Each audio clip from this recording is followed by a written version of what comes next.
I'm Jillian Algren, a professor of theology at Xavier University. My specialization is the history of Christianity and the history of Christian spirituality.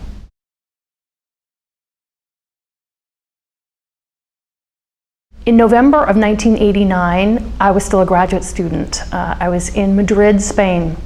And the UCA Jesuits, although they had made their home in El Salvador for many, many, many years and were one with the people, were actually Spaniards. And so on November 18th, 1989, when we all received the news of their death, we received it in Spain in a very particular way. And at the time, I had no idea that I would become a professor at a Jesuit institution or really what the Jesuit legacy of education would mean for me. Although I did feel with the people the immense weight of what had happened.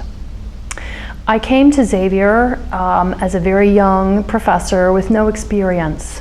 And as I was finding my way in my first semester as a professor, the first anniversary of the martyrdom of the UCA Jesuits and the housekeeper and her daughter occurred. And I was invited to go, and it was an immense experience for me. During that service, it became very clear to me that people had lost their lives for the cause of educating for truth, educating for wholeness, educating for freedom, and educating for justice. And it was a tremendous thing to think that I might possibly walk in their footsteps in this tradition of holistic education that cares not just for the whole person, but for the whole of society. And it asks us to really understand ourselves, our environment, and our social reality.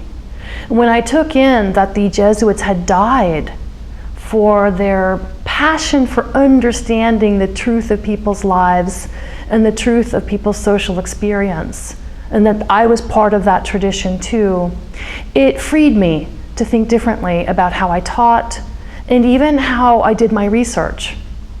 Experiencing that was a deep affirmation of my personal desire to bring all of myself to my scholarship and my teaching. And it was also a challenge. It was a challenge that was also an invitation. It was an invitation to me to develop myself as a teacher, as a scholar, and as a person in service to a greater good in the world, to ask the questions that need to be asked, to allow myself to move beyond the strictures of my academic discipline, to ask questions of the past in order to think differently about the present, to envision and imagine a different future and have that too be part of the intellectual and social inquiry that becomes part of my theology classes.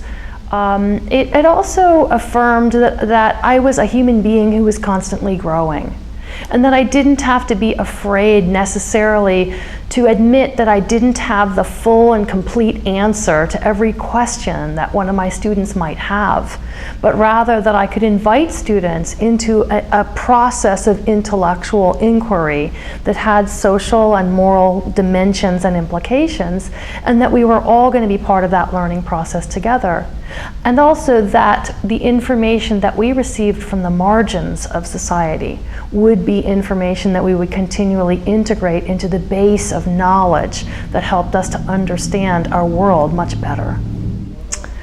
I think the UCA Jesuits, the housekeeper and her daughter, completely humanize the university experience. They remind us that we're not intellects disembodied and disconnected from a social reality or from a community reality.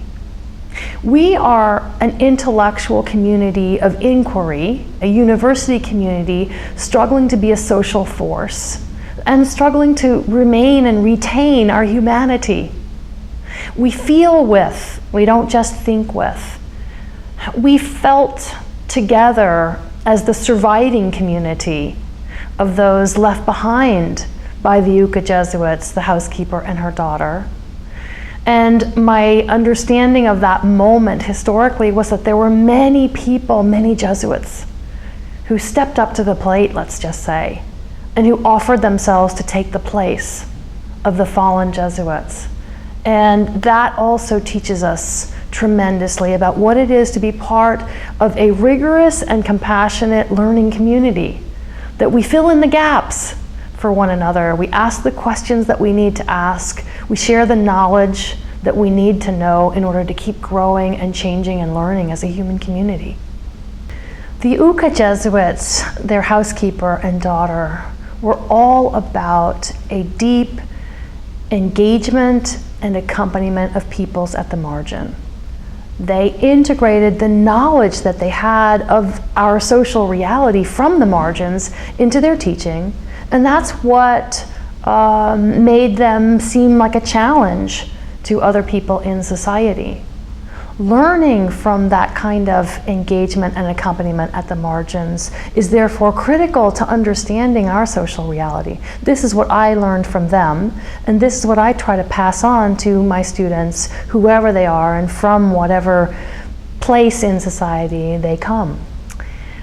Learning about our world, what's working well and what isn't working at all. That process of learning, we get the best information about it from the margins. And so inserting information, experience, contact, a humanized experience of what life at the margins of our society is like is critical to every theology class that I teach. This anniversary is a moment to really also consider the 4 apostolic preferences that are so clearly pointing to the need for intergenerational solidarity, for sharing between generations of wisdom, especially to help our global situation and our planet, which is so deeply in need of our care. It also is a reminder to think about the wholeness of our personhood and how we keep ourselves continually growing spiritually, emotionally, and psychologically, not just intellectually, and how we do that in the context of a community of care and a community of growth. I think it's very clear, not just from my experience with students, but from my own personal experience and my experience with peers, that we are a people who continually need hope, and that hope cannot be built on false assumptions, nor can it be built on a kind of either pious or deluded optimism. It must be grounded in a community that cares and in a community that's committed enough to honesty and to growth that we can feel hopeful about that no matter what.